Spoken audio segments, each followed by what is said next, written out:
عليكم ورحمة الله تعالى وبركاته. أنا كنتم معكم ياسين من أمريكا. اليوم الجمعة، آخر رمضان في الجمعة. إن شاء الله نتمنى أن نكون يعني ربنا يعني ربنا أن نكون يعني آخر جمعة في رمضان، يكون ربنا رزقنا أنه الليلة القدر أينما كنتم يعني تطمئنوا، انه تشيلوا الدعوات لعضو من ربنا، انه انه في قلوبكم عايزين حاجة، دايرين اطلب من ربنا يعني تصدق المهمة شديد. انا بالذات انه اليوم داير يعني نشارك معكم الصدقة هو يعني حاجة قدر عندك ده تصدق. ما بس انت عندك قروش كتير يعني بعدك انت كنت تصدق.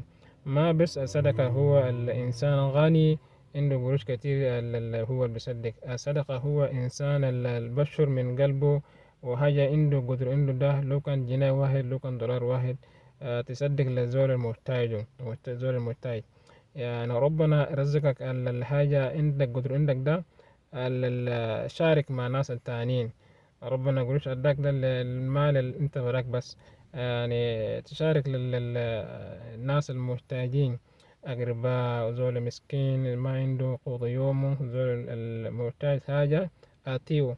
في ناس واحدين دارين تصدقوا دارين بدو قروش للزول تاني، زول محتاج حاجة كده، ولكن مرات يفكروا إنه أنا قروش ده هسه لو اديت زول القدر كده ده، يعني هو بيشوفوا إنه زول ده بعدين بيقول لك قروش ده زول داير يرسل لي قروش بسيط، قال له حاجة بسيط. لا لا، ما بسيط.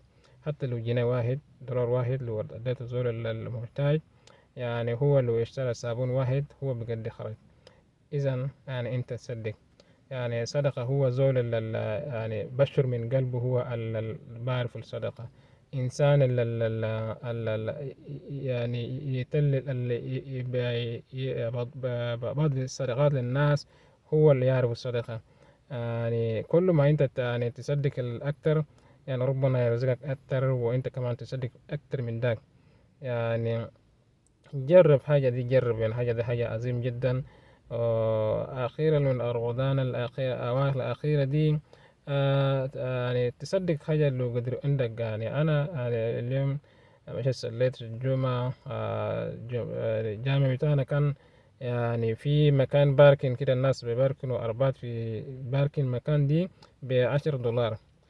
يعني كنت زمان يعني مرات يعني دور الجمعة كان نيجي هناك يعني نشوف في جنب الجامع هنا في باركينج مكان تباركن باركن ده، مكان ده ممكن دولار أو دولار نص. يعني أنت تباركن هناك، لو في مكان جيت بدري تلقى مكان تباركن هناك. اليوم شفت أنا فكرت ليش نعمل كده، ليش يعني هو المكان ده عاملين له الباركن ب10 دولار، ويكون للدونيشن للجامع، وجامع يكون فيها الحاجات المحتاجين بيشتروا بيجيبوا. مثلا محاضرة في الجامع، المحاضرة الجمعة ده، لو انت في القروش تمشي تدفع قروش تحضر في الخطبة دي، لو كان قروش تدفع قروش كتير ساعة، ده بجان. لو كان قروش كان تدفع آلاف من الدولارات، كتير من الدولارات، كتير قروش كتير تدفع، وده بجان. وإنسان ناس زيك كده يعني يعمل دونيشن وبيساعد الكوميونيتي بتاعه. وهاي الجامعة دي يعني زول داك عنده حاجة دي جنيه و5 دولار، ده 10، ده 20، وجامعة يعني وفر له حاجات، ناس بيجي بيسلوا دي. يعني انت انسان برضو، يعني حاجة قدر ما انت عندك يعني تساعد ناس. يعني ده طوالي فكرت، دخلت انه يكون يعني 10 دولار بركنت عربيتي، وحاجة دي صدقة للخير، ومساعد يعني في جامعتنا يكون يعني كوميونيتي. يعني دي حاجة كويس. وانت تصدق يعني رسل الأصدقاء كان الأسرة بتاعك، الناس الطالبانين، حاجة قدر عندك ده رسله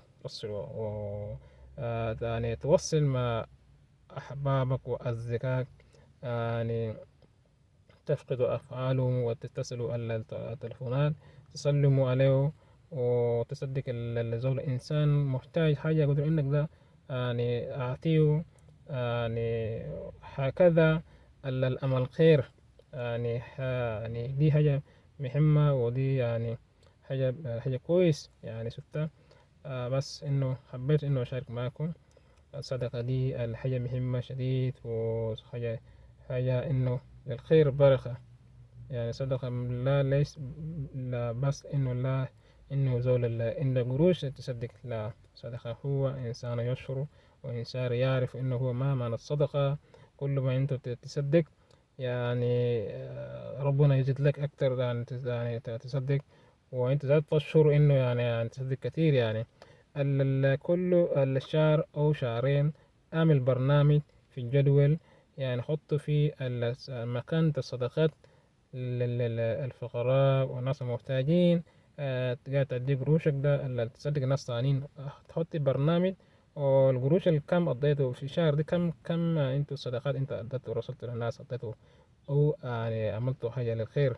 يعني انت تشوف كل مرة شفتها المكان دي البرنامج دي، اوه انا صدقت دي حاجات يعني قدر كده للخير. الحاجة دي بشيء بيساعدك بالنفسيا كده، يعني انه حاجة بركة وصدقة. السلام عليكم. باي. See you.